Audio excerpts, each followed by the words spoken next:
This is what you're gonna do, is you never wanna open the door to a barking dog because you're rewarding her.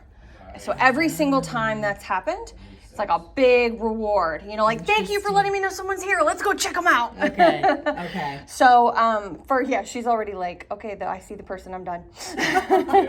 So, just close the door again. I'm going to knock again. We'll see if she barks, but just pick her up and put her in place.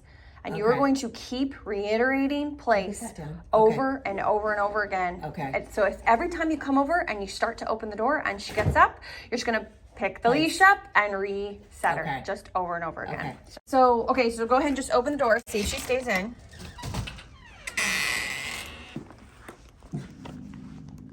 But move in. Yeah, there you go. Good. Very good. She responds. Very good. So that's moving away. So you should still put her back, but it's kind of like you can be it's like the difference if she was to come towards me. You're like, no, get your butt back on place. But when she's like, okay, I kind of just want to get out of this situation, you can be like, too bad, I'm just going to reset you calmly. Your energy can be different because it's actually a good choice to move away rather than to move towards the door or towards me. So once you come back and shut the door, or you can ask me to shut the door, you can ask your guest to shut the door. You don't want your guest like walking in. Like if you're over there, my instinct as a guest is going to be to come over there and say hi to you.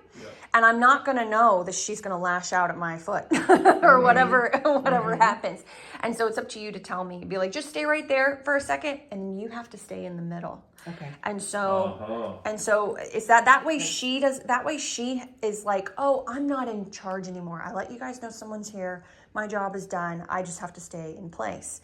The moment you put yourself behind me or I'm in front and it's me and her, she's going to feel like she should act the way her instincts tell her to act. Interesting. Yeah, so it has to be one of you in the middle at all times. So we have to think about placement for her when people come over. Because her in the middle, it's not going to work. I would say the footstool goes in front of the chair, and the place when people come over goes back there, and then you can tether her to the I don't know what the feet look like, but like the back of that chair. So you can relax a little bit. So if she does get up, and go to check someone out, without permission, you've got a back tie, but she is away. And so what happens is then you could step that way while I go this way and say hi to him if that's where he's at. So you've got to organize the home in a way that makes her feel like protected as well as no longer in control of the moment. That makes sense. Let's go. She's like, let's go. Nice and slow. If she's really amped up, you can go a little faster to start with to kind of match her pace. But then your goal is to really slow her down. Look, she even like wants to go to place because she's uncomfortable. She's uncomfortable because she's not in charge anymore. You have the leash and you're pulling her around. So she's like, no, I want to go to place so I can see where this woman goes and what this woman does. So this just practices some leadership around someone else. Helps get some of her jitters out too. Let's go. And you only need to tap now if she's like resisting or pulling or not listening. Only tap if you need it. Like tap right. So you felt that hesitation, so that's a tap.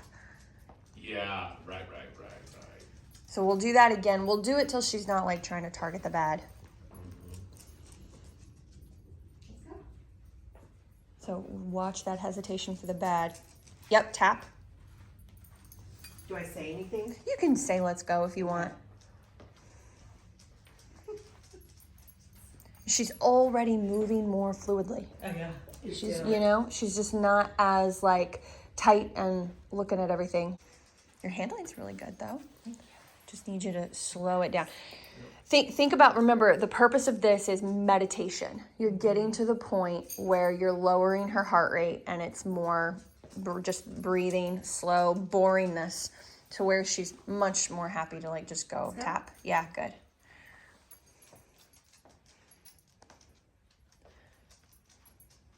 So we'll do one more slow lap.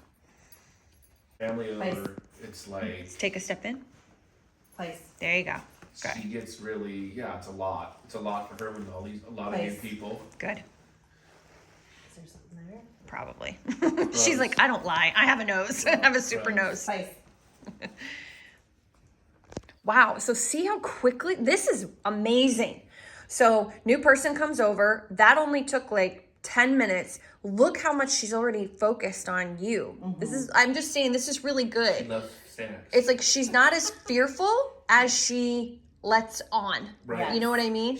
It's way more fearful at my house. She listens to her. I know, yeah. Anytime she tells her to go, the dog responds, so that's good. Yeah. But, so click food a few times. Okay.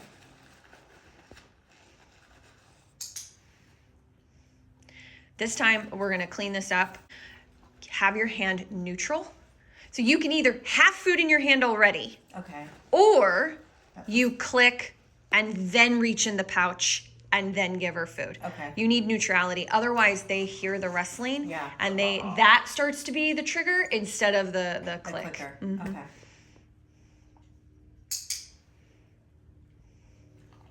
How many times? A few more. Okay. Come here. So this time you're going to click and I'm going to toss a piece of food. We'll see if she takes it or not. But see, my body's facing to the side.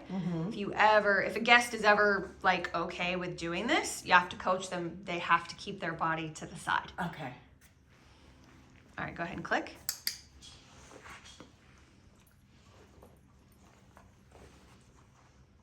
Click. Oh, wait. So Place. just put her on. I'm going to shift my weight this way. Place. Just the leash. Place. You don't want to use collar or anything like that. And just by the way you grab that collar, that e-collar is still way too loose. Okay. Do you want me to tighten it now? Yep. Tighten her up. I don't know if you guys have a marker on it, but the bungee might have even stretched out by now. Yeah. And it needs to be one tighter. That's pretty common over the course of 3 to 6 months. That looks way better. Yeah, it should, because I just saw you move it and it looked stuck, like it wouldn't slide. That's where you know it's in a good spot. Okay. All right, go ahead and click again. Yes, and thank you for stepping on the leash. Click again. I'm going to take one step closer. Oh, she's busy too. She didn't even notice. All right, click again. Oh, she didn't notice. She's like, I'm not done.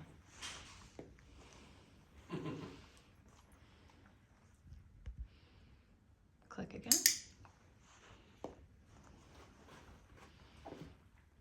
So I'm going to take one step closer. Click. Click. I'm getting there. I'm getting there. I wanted you to click quickly because she was giving me the stare. Oh, was she? And so the click can help change the brain a little bit of, all right, I'll give you another second. Yeah. You know, it can elongate the nerve. It can kind of push off the nervousness or aggression, whatever she's thinking about. Okay. Click. That's the whole point, is that the clicker changes the mindset. Just having the treat pouch on isn't enough. Yeah. It's got to be a noise. And unfortunately, go ahead and click again. It's like a diversionary tactic. Yes, exactly. Okay. It's an interrupter, and Sure. that means something that affects a totally different part of the brain. And honestly, just associating it with good or yes often isn't enough for some dogs because it's too caught up in human emotions anyway. Yes, good. And so it's best to be something neutral and sharp. Yeah, that makes sense. It can be really helpful. Go and do it again. I'm going to try one. Oh, she has to move towards me to get it. That's all right. Just put her back on. Place. I'll shift my weight this way. And that's what you tell your guests too. If she has a moment, be like, oh, don't worry about it. Just take a couple steps away. Okay. They move away. They take pressure off of her. You just put her back just I don't know the why way. I clicked it again. It's don't worry about it. Uh-oh. Hang on. I got another better one. There you go. Bigger one. All right. So this is as close as I would get. And then I would walk away. I would sit back down. I would do, we don't have to right now, but like with a guest, I would do one more round of patterning with her. And then you put her back in the corner, back tie her, and leave her. Like that's it. Then you can be with your guests and hang out. Now, if something big happens, like big boisterous laughter or something like that, you can be a part of it, and she might even get up, but she's back tied. You can enjoy being with people. And then when like the laughter, the joke, whatever it is dies down, stand up, walk over to her, put her back in place. If she's really shaking, if you have time, pattern her a little, then put her back. So that's how you manage that and still be able to kind of hang out with people. She's gonna have to learn that. Yeah.